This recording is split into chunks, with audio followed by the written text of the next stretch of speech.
Hello guys, welcome to the special show of chess.com India for the FIDE Chess Online Olympiad 2021. We have very good news for Indian team and Indian fans. India won the very first match or round 4 against Shenzhen, China. 5-1.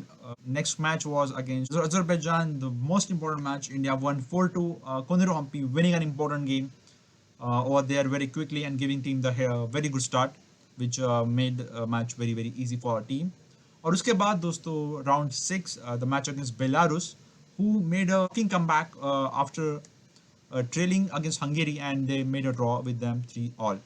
And so India played with them in round number 6, and we got to see a very nice game from none other than our legend Vishy Anand against Alexandrov Aleksandrov. So we are going to have a look at that game, but before going to that game, I would also like to give shout out to Nihal, who scored 2 out of 2 today and making India win the against China and as well as Azerbaijan very easily, and Adiban's victory against China. So let's go guys, let's begin. Grandmaster Alexandrov Aleksandrov started with 1d4, for which Vishisar replied with an f6, c4, e6. So it was pretty sure that the game will go into some Queen's Gambit or Nimzo Indian territory. He opted for knight c3, which made now the game is going into Nimzo. Bishop b4, e3, castle. Anand sir opting for the most solid approach and one of his key lines to play at the top level. Bishop d3, d5, knight f3, c5 was played, and now there is some tension in the center of the board. But whoever leads first, it's gonna help the opposite person. So everyone tries to keep the pressure, and that's why Alexandro decided to just castle bc4, bc4, cd4. If you are playing with the black pieces, it's really good idea to release the pressure, as white always have the benefit of the first move, and white can also place move like a3, after which you will have to take the knight. But after you release the pressure, you can just go back to e7 or take on the c3 depending upon the requirement of the position. So takes. This definitely opens up the bishop, but gives white isolated pawn. So even if you manage to go into equal endgame or let's say equal material endgame, black always has chances to convert that because of the weak pawn structure of white. b6 with the simple idea of bishop b7. Also, the same position also appears from Panabotinic variation of Caro-Kann.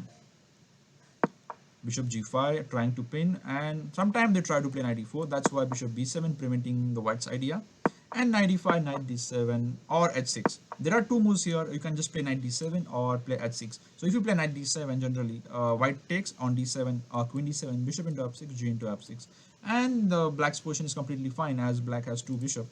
And even if queen g4 checks comes, he just goes to h8 and there's like no serious problems.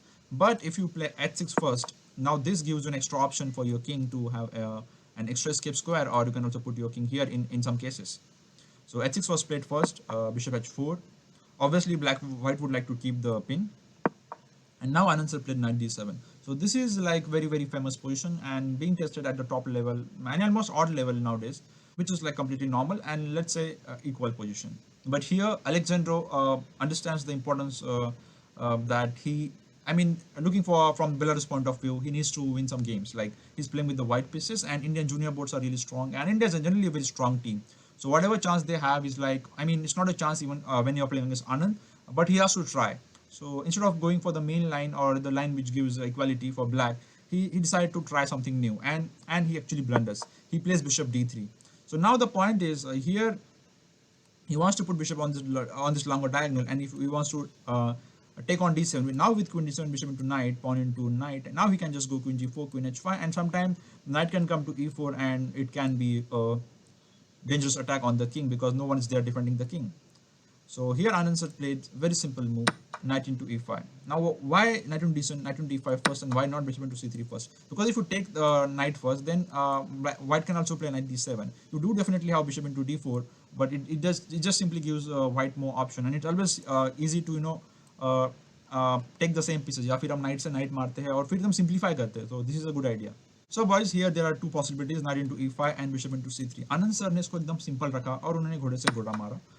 The point is, now if you take d into e5, now you can just play bishop into c3, and if pawn into knight, the bishop into pawn you can take, and you are up a pawn.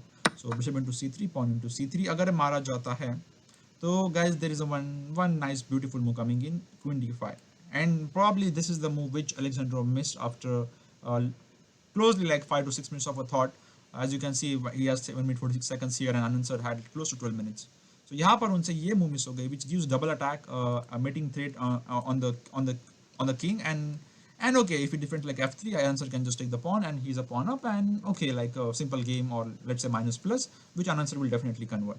So he realized that he has made a mistake, or let's say the blunder in the calculation. So he decided to go bishop into f6, making things even worse for him. Bishop into f6 is like लग रहा है कि ठीक है चलो ये मारेंगे तो it's okay, but white black can just take the pawn and he's up a pawn, and if queen g4, okay, even now queen g5 is there apart from the king h8. Anand takes the bishop, no other way, and he could have played b into c3 and pawn into pawn, which could have kept like some chances because black's king is a bit weak, but still up a pawn, and if you see the eval bar, it shows like minus 0.84, or let's say the pawn up advantage for black. अब यहाँ पर he tried queen g4, and he once again misses a very very simple move from black, that queen g4, king h8, queen h3 he went. He thought, okay, he's defending the bishop as well as attacking the pawn, and if Anand plays king g7, okay, just simply again give a check and again go back. So he thought, okay, just to draw, fine. If he finds best moves, okay, just to draw. But he's missed here a very very simple move, bishop to d2, and now the pawn is guarded with the bishop, and there's nothing much can be done. Even if he plays like rook d1 or something, he can just go bishop to g5, or even bishop to f4. Like I mean, there's hardly anything happening. If f4, the queen d4 check is coming in, and he played f4 because he thought, I mean, what to do now? I mean, you have blundered against Vishy Anand, and anyway, like if you play a game for like let's say 5 more minutes, you're gonna lose. So he tries directly. He plays f4, and this makes things even worse. Queen d4. Anand sir striking and very very accurate throughout the game. Gives the check. If king h1, just bishop into f4, and okay, you got the h6 pawn. The queen is dominating in the center, and even rook g8, bishop into g2 is in the air. Like, so he plays rook f2, attacking, not really attacking the bishop, but giving the checkmate threat. Anand sir anyways take bishop into f4, and this is where, guys, he resigned. So very very quick win for India in round 6 against Belarus, जिसने team का morale boost किया, and definitely this win was very important as Prague lost on board 5, and Vaishali was also losing, but somehow she drew in the end. A very good draw, or very good hold after being a piece down by Vaishali in the end, and which made India wins 3.5, 2.5. And दोस्तों इसके बाद India is leading currently the pool B of chess Olympiad with 11 points, 5 wins and a draw. और हमारे साथ Hungary भी है, but we are having लगभग 3 board points more than Hungary. So this was short and sweet victory of just 23 moves by none other than the legend Vishy Anand. Thank you for watching, and see you tomorrow.